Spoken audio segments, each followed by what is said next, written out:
امام موسی کاظم علیہ السلام تو آپ جانتے ہی نا کہ لاشا بغداد کے پل پر چھوڑ دیا گیا تھا. میں ایک جملے سے آ جاؤں گا یتیم حسن حضرت قاسم علیہ السلام کے ذکر پر. آج ان کا ذکر کیوں؟ امام موسی کاظم کے جنازے کو بغداد پر چھوڑ دیا ہارون رشید لعین نے، اور اس نے چاہا کہ لاشا پامال ہو جائے. پہنچ گئے آپ لاشا پامال ہو جائے سے ایک شہید کربلا تک. اس نے چاہا کہ لاشا پامال ہو جائے، رات کی تاریکی میں کسی کو خبر نہ ہونے پائے لاشا پامال ہو جائے گا. لیکن پل کے دونوں طرف قطاریں بننا شروع ہو گئی، لمبی قطاریں، اور ایسی قطاریں بن گئی کہ لوگوں نے کہا جتنا سواری کے جانور کو آگے بڑھاتے ہیں آگے نہیں بڑھتا جانور. کیا وجہ ہے؟ اتر کر دیکھا تو دیکھا ایک سید کا لاشا رکھا ہے، ایک مظلوم کا لاشا رکھا ہے. کہا رافضیوں کے امام کا جنازہ ہے. اللہ اکبر! احانت کرتے ہوئے. رافضی کہتے تھے اس زمانے میں اہل تشیع کو، شیعوں کو، رافضیوں کے امام کا جنازہ. امام موسی کاظم کے آپ جانتے ہیں تقریباً جو کم و بیش لکھا ہوا ہے روایتوں میں کہ 16 سے 17 فرزند تھے، بیٹے. 16 بیٹے ہوں، جنازہ 4 مزدوروں نے اٹھایا. ٹھیک. امام کا جنازہ آخر وقت تک زنجیروں میں جکڑا رہا. امام زین العابدین کے ہاتھوں میں ہتھکڑیاں تھیں، پیروں میں بیڑیاں تھیں، لیکن وہ زنجیریں کھل گئی تھیں. میرے مولا موسی کاظم کی زنجیریں کھلی نہیں تھیں، زنجیروں میں جکڑا ہوا جنازہ تھا.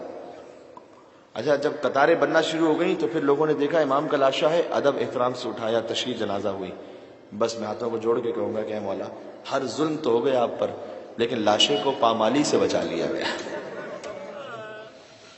کربلا میں 2 لاشیں ایسے تھے کہ جو پامال ہوئے تھے.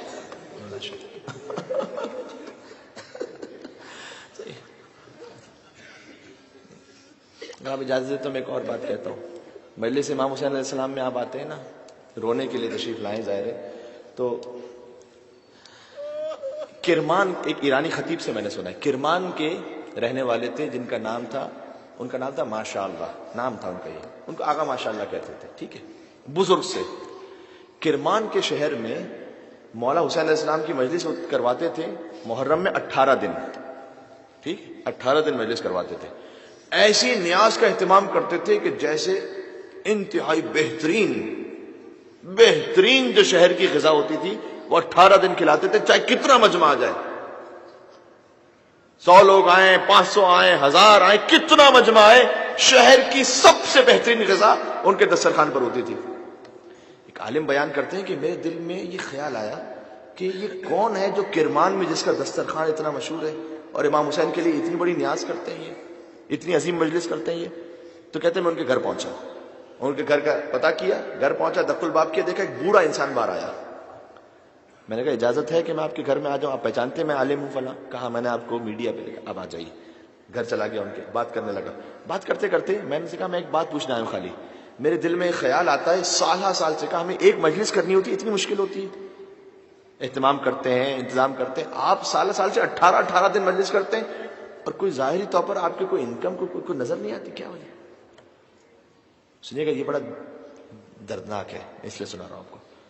کہا بات یہ ہے کہ جب میں جوان تھا تو میرا پورا بدن وہ ایسا اس پہ انفیکشن تھا کہ جسم پر جگہ جگہ زخم ابھر آئے تھے اور زخموں سے پیپ نکلا کرتی تھی.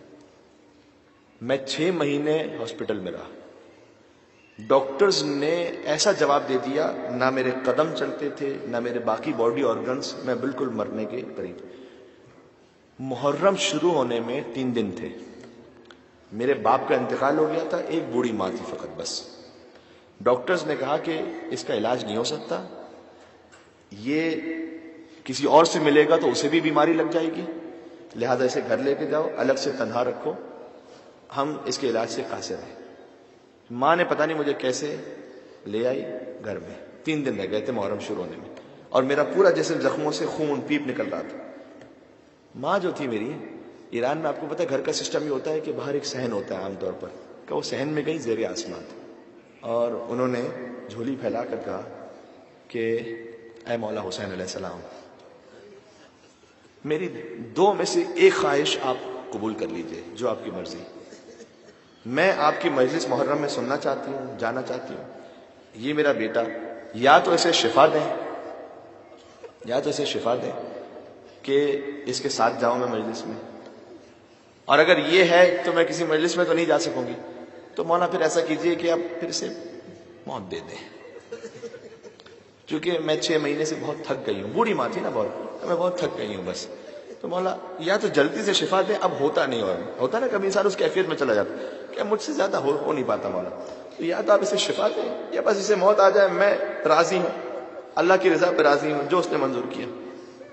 کہتے میری ماں بہت روتی رہی، میں نے دعا کرتی رہی، اور میں دیکھ رہا تھا گھر کے اندر سے کہ میری ماں کی عجیب کیفیت ہے، اور میں اتنا کمزور تھا کہ میں تو اٹھ ہی نہیں سکتا تھا، میں بھی روتا رہا، یہاں تک کہ جو میرا اپنا حجرہ تھا، اچھا لوگوں نے مجھ سے ملنا جلنا چھوڑ دیا، کیونکہ کوئی مجھ سے بات میرے سامنے نہیں آتا تھا، کہیں اس کی بیماری ہمیں نہ لگ جائے، کہ سب چلے گا چھوڑ کے، میں اکیلا۔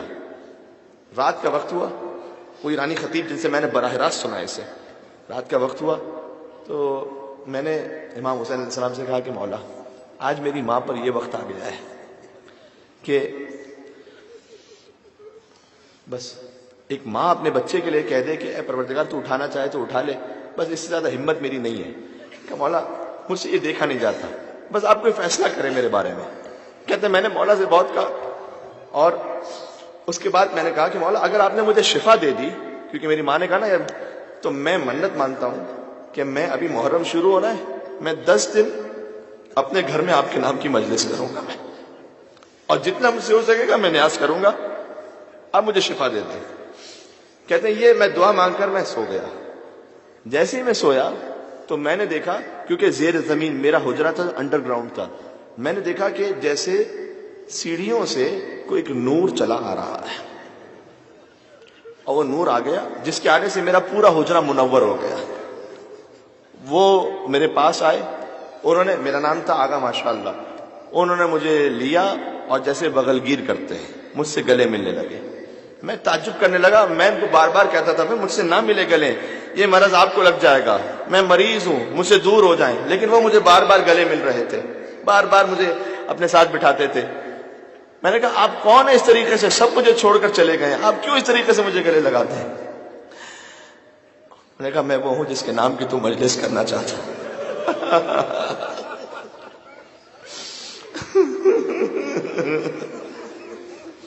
کہ میں آیا ہوں، تو نے مجھے دعا کے لیے بلایا تھا نا، شفا کے لیے، میں آیا ہوں تجھے شفا دینے کے لیے۔ امام نے کہا اٹھو، بستر سے اٹھو۔ کہا آغا پیروں میں طاقت نہیں اٹھ سکوں، جانتے کیا میں اس خطیب سے سن کے پڑھ رہا ہوں کہ مطلب پیروں میں طاقت نہیں اٹھو۔ امام نے کہا یا حسین کہہ کے اٹھو۔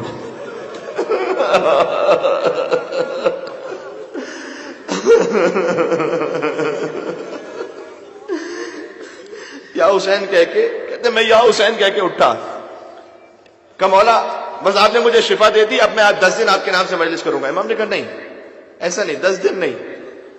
کہ مولا آپ حکم کیجئے پھر۔ امام نے کہا کہ اچھا یہ بتاؤ میری ماں فاطمہ زہرا کتنے برس میں شہید ہوئی تھی؟ جو پہنچ گئے نا پاپا پہنچ گئے۔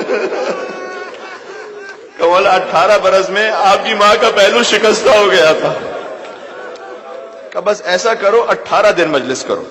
امام نے اسے حکم دیا کہ میں تجھے کہتا ہوں ان کی زندگی کے برابر 18 دن مجلس۔ اور پھر عجیب جملہ کہا، میں جب یہ جملہ میں نے پڑھا میرا کلیجہ ہل گیا، یعنی جو مجلس کرتا ہے اس کا کیا مقام ہے، جو مجلس میں آتا ہے اس کا کیا مقام ہے۔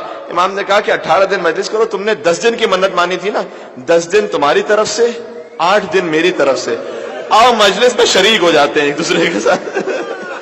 اتنا کبھی آپ کہتے ہیں 2 لوگ مل کے مجلس رکھ رہے ہیں، امام نے کہا آج ہم 2 لوگ مل کے مجلس رکھتے ہیں۔ میں نے کہا اچھا مولا جو حکم آپ کا، جو حکم، میں 18 دن مجلس کروں گا۔ میں اوپر گیا، میری ماں وہ روتی رہی، بس امام حسین کو پکارتی رہی، آپ نے میرے بیٹے کو شفا دے دی۔ اچھا جب اب 2 دن گزر گئے، ایک دن اگلے دن محرم تھا، اب میں سوچ رہا تھا میں چونکہ اتنا مریض تھا، میرے پاس کوئی پیسے نہیں تھے، کہیں میں نے نوکری کی نہیں تھی، کچھ بھی نہیں تھا۔ میں نے کہا میں نے مولا سے منت تو مان لی ہے، اب کل کیا ہوگا سمجھ میں نہیں آ رہا۔ میں نے جتنا اہتمام ہو سکتا تھا کر لیا۔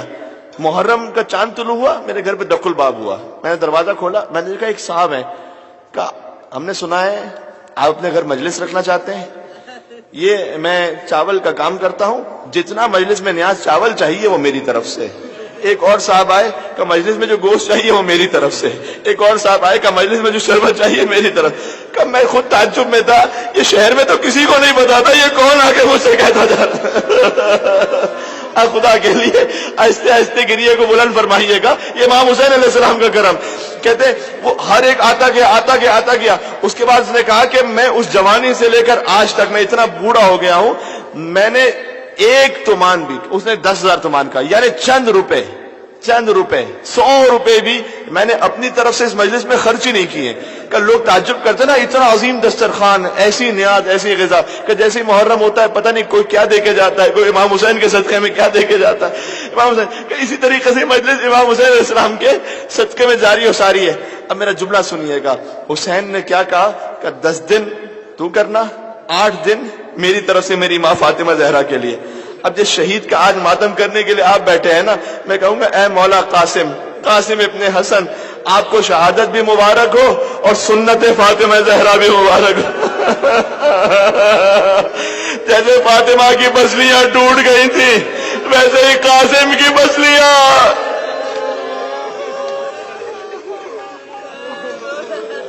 یہ وہ شہید ہیں جنہوں نے امام حسین علیہ السلام کے ساتھ ایک مصائب میں ایسا ساتھ دیا ہے جس میں کوئی اور شریک نہیں ہے۔ میں نے عرض کیا تھا نا، حسین کا جنازہ پامال ہوا تھا، فقط حسین کا جنازہ تھا۔ ایک حسین کا جنازہ پامال ہوا ہے اور ایک قاسم کا جنازہ پامال ہوا ہے، لیکن ایک فرق بتا دوں، آئے قاسم کہہ کے ضرور رونا، آج امام حسین فقط نہیں، امام حسن علیہ السلام بھی غریب مدینہ بھی تشریف لائے ہیں۔ وہ مولا حسن جن کے کلیجے کے ٹکڑے لگن میں گر کر اور جب کلیجے کے ٹکڑے گر رہے تھے تو امام حسین بہت گریا کر رہے تھے۔ امام حسن نے کہا اے بھیا حسین آپ گریا نہ کریں، اس لیے کہ لا یومک یومک یا ابا عبداللہ، اے حسین جیسے آپ کے مصائب کا دن ہوگا ویسے کسی کی مصیبت کا دن نہیں ہوگا۔ اس لیے کہ حسن نے سمجھا دیا میرے کلیجے کے ٹکڑے ہو گئے، حسین کا لاشا چلے پامال ہوگا، لیکن ایک پر کے ساتھ میری شہادت کے بعد زینب کا پردہ محفوظ ہے۔ حسن کی شہادت کے بعد بیوی کا پردہ محفوظ رہا، حسین کی شہادت کے بعد چادر چھن گئی۔ اس لیے کہا کوئی دن ایسا نہیں اے حسین جیسے آپ کی مصیبت کا دن ہے۔ اچھا ایک فرق کیا ہو گیا، حسین کا لاشا بھی پامال، قاسم کا لاشا بھی پامال۔ میں ایک فرق بتاؤں گا صدا بلند کر کے، یہاں حسن مجتبیٰ کہہ کے گریا کیجیے گا، حسین کا جنازہ شہادت کے بعد پامال ہوا، قاسم کا